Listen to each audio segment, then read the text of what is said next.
Hey, what's up? Brent from Brent Speed. Thanks so much for watching Brent Speed TV. Today we're going to watch a dyno pull 16 GT manual transmission laying down over 750 robo horsepower. We're going to go take a look, tell you how we got there. Already had a set of stainless power long tube headers when it came in. We installed the stage 2 Whipple Supercharger. Hey, if you haven't subscribed, notify, stay up to date. Doug's with me. Let's go check it out.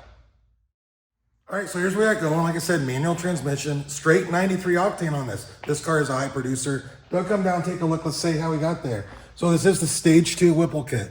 The complete intercooled kit as it's shipped from Whipple with the Whipple calibration. Had the stainless power long tube headers. We installed a rear cylinder head cooling kit.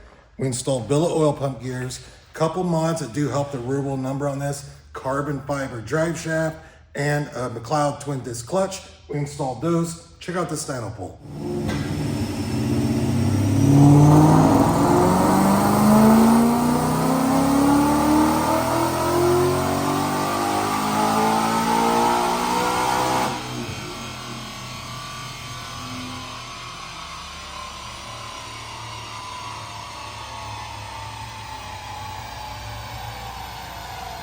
All right, let's check out these numbers. If you wonder what something like this costs to get installed, you can simply email quote@brentspeed.com. We're in Indiana, or we can ship these right to your door. We typically have them in stock.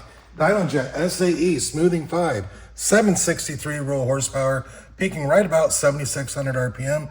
Torque comes in awesome, 560, peaking at about 5,000 RPM.